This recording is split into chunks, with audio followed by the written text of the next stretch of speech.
Welcome to Xhibition, an Xbox podcast, episode number 59. My name is Samuel Adams, and this is a weekly show dedicated entirely to the world of Xbox, bringing you everything you need to know to keep yourself in the loop. And over the course of the past couple of weeks, there has not been that much to keep you in the loop on. Following the Summer Game Fest announcements, things were kind of quiet, but this week, that's all changing because we have news on Battlefield, we have news on Halo, we have new Game Pass games to dig into, and much, much more. I've got a phenomenal show lined up for you all today, so without further ado, let's go ahead and dive into it.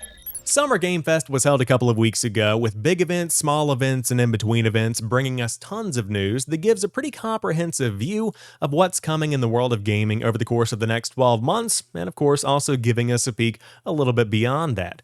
But the big question on everyone's mind is what happens with E3, because the ESA has confirmed that that show is going to be coming back in 2023, and in a world where Summer Game Fest has stepped in and filled the shoes left behind where E3 has been absent the past few years, a lot of people are starting to question why the ESA wants to continue hosting this event, and now we have a little bit more detail as to what their plan actually is.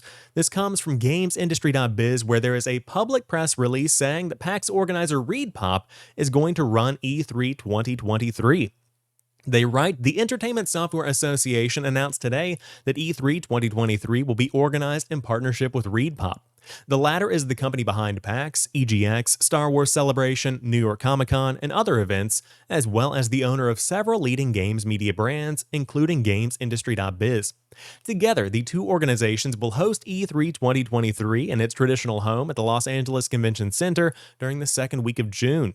The event will encompass both digital showcases and in-person components that will also be open to consumers.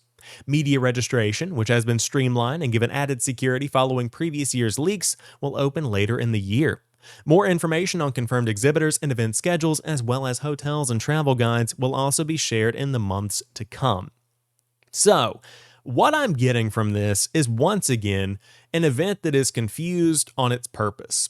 Or at least it's putting off that kind of energy. So what I mean by this is that I think that ReedPop coming in as a partner is going to be a great move forward because you have events like PAX, like Star Wars Celebration, like New York Comic Con. These are fan-centric events, and I think that is where E3 has the potential to make a comeback in some kind of capacity. I do not think that E3 is ever going to be the centralized week of gaming news each year that it once was. Those days are long gone because anybody, a publisher, a developer of any size, can put out a live stream on YouTube or a small Nintendo Direct style presentation and get just as much coverage as they could have going to E3 back in 2004, 2005, and 2006. So, E3 has an opportunity to become a fan-centric event, which is what they were leaning into before the events have been canceled in the past couple of years. Make this the gaming mecca. Make this the place that fans around the world gather to celebrate games. Make this a traditional convention where people can come check out demos, have fan events, host some panels. I think that is where E3 has a potential chance to survive. But what confuses me is the media registration piece here. I guess that's just kind of obligation because, of course, media will want to go to this, so I think it's important to put that element out there. But if they think this is going to become the centralized place that publishers and developers come to showcase their games and their biggest announcements, I just think they're going to be in for a rude awakening. Jeff Keighley has done a phenomenal job with Summer Game Fest. I think that it is well branded. I think that the partnerships they've built between Microsoft and Sony and Nintendo are strong. I just think that Keighley does a better job when it comes down to it. And in our digital world, Summer Game Fest is an event that came about from a digital-first perspective, versus E3, where it seems like it's kind of trying to cling on to the past of that nostalgic Los Angeles Convention Center, where you have this entire presentation hall filled to the brim with people, and quite frankly, that's still a dangerous thing. Even right now, in the summer of 2022, COVID is still running rampant, variants all over the place. It's just not the time to really start doing this once again, but will it ever really be the time? Again, I'm not the person to ask about that, and also I've still been going to events in my town as well.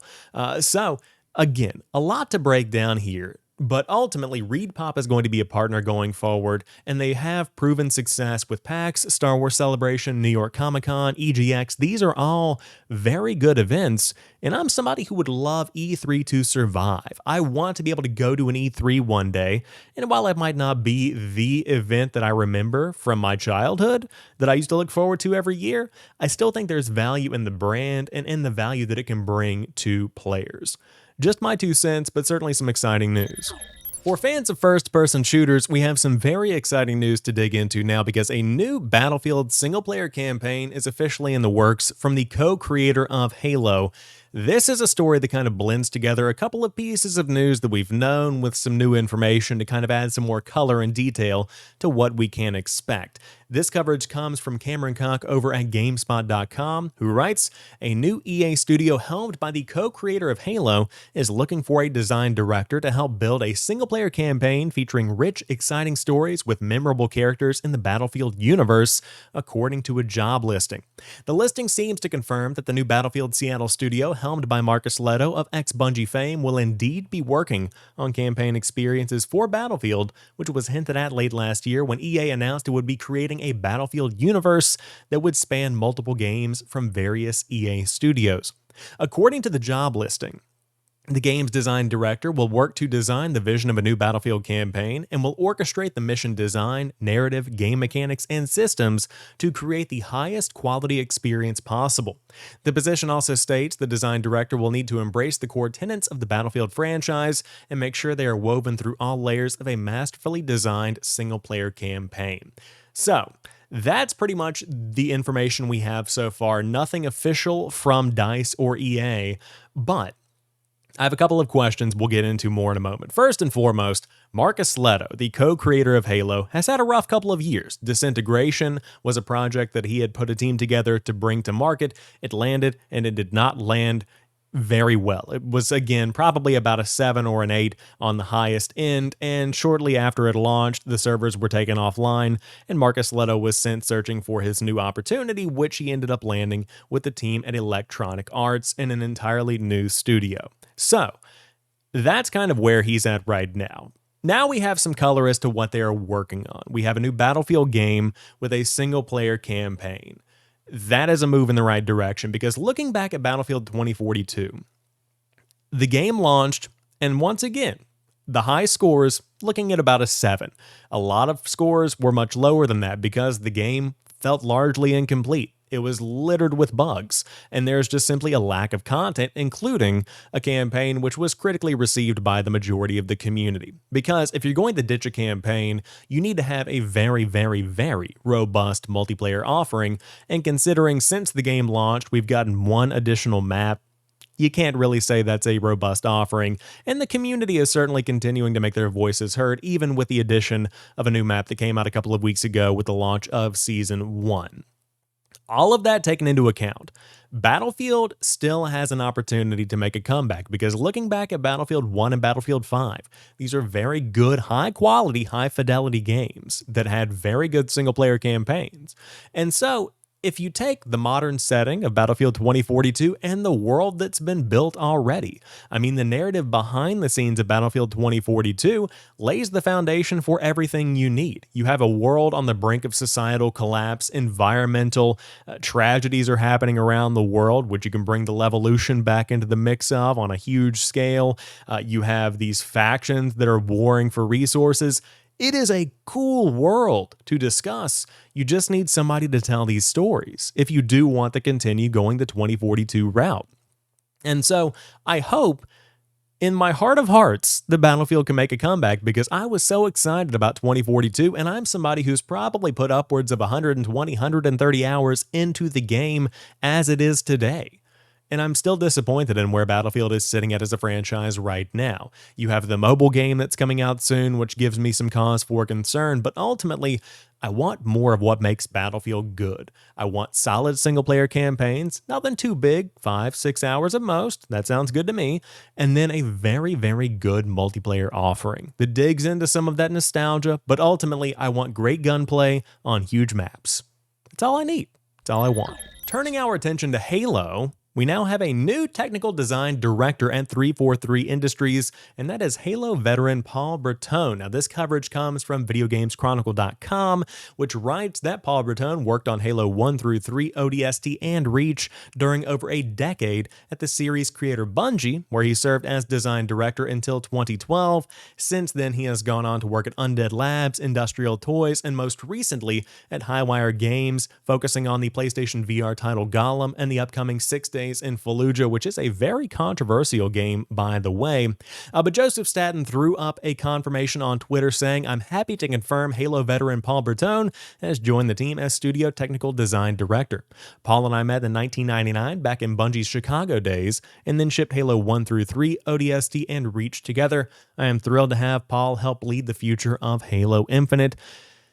This has some potential here. Now, of course, there is nothing to confirm right now as far as what this means for game updates or future design changes. That's all still TBD. And again, this man just started back at the studio in June, according to the LinkedIn profile. So we need to temper our expectations for how long it's going to take to really feel the impact of this.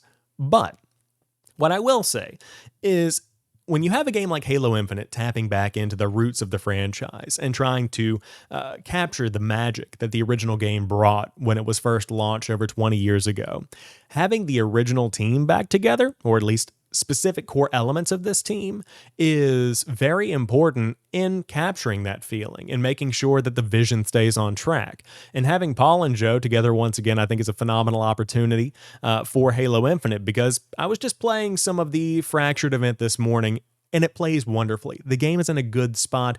It just needs a little bit more oomph. I need some single-player campaign development. Of course, co-op campaign is on the way. Forge is on the way.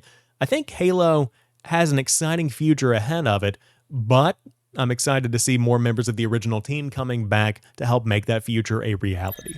Speaking of old school Halo, as is the case for every developer out there, a lot of content simply gets cut, whether it's due to time constraints or budget constraints or just a change in direction. You're not going to be getting everything that the studio originally had come up with.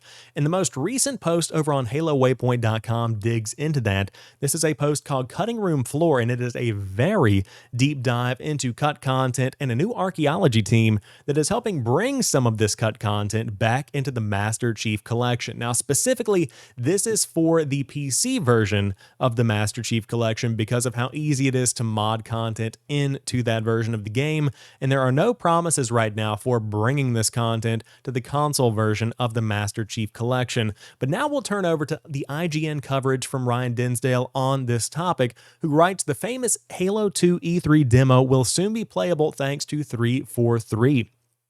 The Earth City demo from E3 2003 for Halo 2 never made it to the final version of the game, but was universally considered a spectacle at the time, with IGN saying there is little in the 8-minute demo that isn't worthy of all in the original preview. As outlined in a Halo blog post, it's being made playable for the first time as part of the Dig Site project, which will also bring back pre-release content from the original Halo Combat Evolved. This will include a ton of different assets, including previously unseen models, vehicles, NPCs, weapons, and even levels. Earth City headlines the package, though, finally letting fans have a shot of the famous demo after nearly 2 decades. While 343 is definitely hoping to bring it to each version of the Master Chief Collection, it said it can't make promises about bringing it to console. This is because it is a particularly difficult undertaking. This was not a trivial process, and we should probably layer on a whole page of caveats that come with taking a demo map for an engine that no longer exists and getting it to not blow up the current light mapper, the blog post said. The Master Chief Collection was released in 2014 and has since then had plenty of updates that have brought it back to the right direction. Of course, it was going off track there for a couple of years, but this is some exciting stuff, especially for those of us that absolutely adore the lore of Halo. I mean, we're talking about a small version of the Warthog called the Piglet. We're talking about multiple different Master Chief models that were potentially going to be used. There is a lot of stuff here. And so for those that are fans of the gaming archaeology side of the industry, where you do dig back into the cut content, this is a project from 343 that is truly a love letter to fans. I think that's the biggest point to take away here. And they talk about this in the blog, where this was a small team that originally wanted to take this initiative and go dig up this content, and suddenly many members of the team were interested in making this happen. So it's exciting to see them continue honoring the legacy of Halo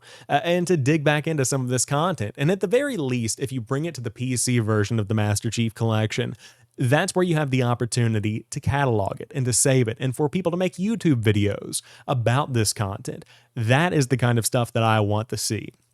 So it's very exciting to hear that the dig site teams continue bringing back this long-lost content, some of which even the team thought didn't exist, and helping bring this to fans around the world. I wanted to share this with you all because this is just so exciting, and even if I can't play it on my Xbox Series X or my Xbox Series S, I'm still excited just to know this is something that's out there and that people can now play, especially when it comes to that original demo. That's just such a core piece of gaming history, and of course, the history of Halo. Now let's jump over and talk Grand Theft Auto 6. Now before you get excited, this is not any kind of release date nor gameplay, nothing like that. But what we do know is Rockstar is focusing heavily on this game because they have put a lot of projects on hold, including a game that's already out. So we'll get into that more in a moment. Red Dead Redemption and Grand Theft Auto 4 remasters have been shelved for now, and this news comes from Tez Funds 2, reported on by Kotaku, but the original poster on Twitter wrote, as per a reliable source with clear accuracy on Rockstar plans, remasters of Grand Theft Auto 4 and Red Dead Redemption 1 were on the table a few years ago, but Rockstar chose not to proceed with the projects in mind. The poor reception of the Trilogy Definitive Edition might be a reason behind that decision. I think that's partially accurate, but I also think that Grand Theft Auto 6, as Kotaku points out, is a much more appealing option for the team at Rockstar because it's been a hot minute since Grand Theft Auto 5 launched. Of course, it still continues to sell well, but it's about time for that next game. Now, on top of both of these remasters getting shelved for now, we also have the confirmation that Red Dead Online will no longer receive major updates. Of course, you'll see some bug fixes here and there, but on the 1-year anniversary of the game getting any kind of substantial content update, it looks like it's pretty much dead in the water, with Rockstar not really caring to put any more content or resources into creating content for players in the community, which is unfortunate in my opinion. Red Dead Online never really was given the chance. I think that immediately it did not receive that same reception that Rockstar potentially had expected in the wake of Grand Theft Auto 5 Online being such a big, or I should say Grand Theft Auto Online being such a big success. It just never really hit that mark. So I understand why they're reallocating resources to Grand Theft Auto 6, because that's going to be the more profitable option in the long run. But still a bummer to see two big remasters and Red Dead Online kind of succumb to Rockstar saying, hey, we need to put out this next big game. You guys can wait. So I think that Red Dead Online is going to be eventually shut down in the next, 2 or 3 years, just off the top of my head. But Grand Theft Auto 4 and Red Dead Redemption, I think those remasters could be coming at some point in the future. Will they be next generation titles? Very well could be, and I think that could very well make sense. But we will just have to wait and see on that one. But Grand Theft Auto 6 has a lot to live up to, especially considering it is massacring every other game in its path right now. To round out today's show, I've got 4 stories that I want to touch on briefly, with the first of which coming from Benji Sales over on Twitter, who writes that Xbox Series X and S have now surpassed the 250,000 plus sold milestone since launch in Japan. Lifetime total now at 260,504 units. For comparison, Xbox One sold 114,000 consoles in Japan its entire lifetime. Series X and S have maintained surprisingly solid weekly sales in Japan this year. End quote. I'm bringing this up because not only have we had double the sales of the Xbox One for the Xbox Series X and S since the console launched in the region, but you are slowly creeping up to being 3 times as successful as the last console. That's pretty impressive. Now, on top of that, we've been talking a lot as each of these stories has come out about successful sales in Japan for Xbox, about this being because of supply strains and lack of PlayStations. And I think there is still some reason to attribute this success to that. I think that's still a big part of why this is happening. But at the same time, these are pretty consistent high sales numbers. I think Microsoft is going to be making some pretty big headway this generation. Now, do I think they are going to overtake PlayStation in the region? Absolutely not. But I think that it's very interesting to see an American company coming in with Game Pass as the primary offering for this console generation and seeing success with that, especially as they invest more in branching out of these American franchises and really getting some big Japanese games into the catalog. I think that is a big win that not only gives players around the world in other regions more opportunities to diversify their game catalog, but on top of that, it gives something for everyone, including those players in Japan. And for a low monthly fee, I think that a lot of players are beginning to see the value in that, especially with the Series S, considering that it's $299, it's 1080p, and it does perfectly fine whenever you're playing any game that's on Game Pass. I think that's really where you're starting to see a lot of success. So very cool stuff here, and I wanted to bring it up to you guys today. Let me know what you think. Will this continue to be a successful console throughout this entire generation? Hit me up on Twitter, drop a comment on YouTube. Would love to hear what you have to say on that one. But speaking of Game Pass, we have a new lineup of games, some of which are returning favorites, some of which are brand new. Available today, we have Last Call BBS on PC from the ID at Xbox team, in addition to Yakuza 0, Yakuza Kiwami, and Yakuza Kiwami 2, all coming to cloud console and PC. Now again, those last three are returning favorites to the service. Coming soon on July the 7th, which is now, of course, out now, we have DJ Maxx Respect 5 on cloud console and PC, alongside Matchpoint Tennis Championships, Road 96 as well, also making its way to the service. Now on July 14th, you have Escape Academy on console and PC, available on day one with Game Pass as it launches, along with My Friend Peppa Pig, Overwhelm, and Paw Patrol, the movie Adventure City Calls, as well as Power Wash Simulator. So those are a pretty solid lineup of games. Now again, I pointed this out on Twitter. Yes, you are going to have some people saying, where are the big AAA additions to the service? Like last month we saw Far Cry 5 come to Game Pass. Where is more of that? And to those questions, I will say, yes, we don't have any big AAA games, but there is something for everyone in the family, no matter what you are interested in. Young kids, My Friend Peppa Pig, some Paw Patrol game coming out. I'm not going to play that, but it's going to be great for parents, especially for those that want to play on the cloud with their kids. That sounds great. Yakuza making a comeback. That's a very big addition to the service. Road 96, especially as Dusk Falls is also prepping to come out, could be a great way to kind of give players something to bridge that gap. We also have a very interesting release in Last Call BBS that I look forward to checking out. It seems like it's kind of like a WarioWare style collection of minigames. From what I gather, really neat stuff there. Sports game and Matchpoint as well. Power Wash Simulator is a cool little indie that took off last year in the early access side of things and has continued to generate some positivity. There's a good variety here, and I'm looking forward to diving in. And I think this really does double down on the fact the Game Pass is a discovery engine. You are not going to have a AAA launch every single month, but you're going to be having some good experiences throughout the year if you are willing to diversify. That's the biggest takeaway there. So you can dive into all of those as soon as they are out. Again, some of them available now, some of them available soon, and plenty of good games to dive into, just digging into the back catalog as well. I have been playing tons of Children of Morta. It's leaving on July 15th. I think I might go ahead and buy it because I am in love with that game. I might like it better than Hades. Just saying, throwing that out there. Now, to round out today's show again, two additional stories to dig into. First, Xbox has confirmed plans to attend Gamescom 2022. They have issued the following statement to press, saying, following our recent Xbox and Bethesda game showcase, we're excited to confirm that Xbox will be back on the show floor at Gamescom 2022 in Cologne, Germany. Fans in Europe and around the world can expect updates on some unannounced games coming to Xbox in the next 12 months, and a chance to hang out as a community again in person. Xbox said it will provide more details on its plans for the show in early August, so there is some more news to look forward to there. And finally, the Bean Boys keep on coming because Fall Guys has officially welcomed 50 million players in just 2 weeks. Sharing on Twitter, the Fall Guys devs wrote, "We are in absolute belief, 50 million players in 2 weeks. Unbelievable. Thanks, everyone." Again, Fall Guys, a big hit. It went free to play. We had the Spartan Showdown event where you could unlock some cosmetics or even buy Halo cosmetics in the store. But I've been really enjoying my time with the game. Is it everything that people want it to be? Potentially not, but it's a fun little game to spend a couple of hours with, to dig into friends with. If you stream, it's a great option for that. Give it a shot. Again, free to play. What do you have to lose?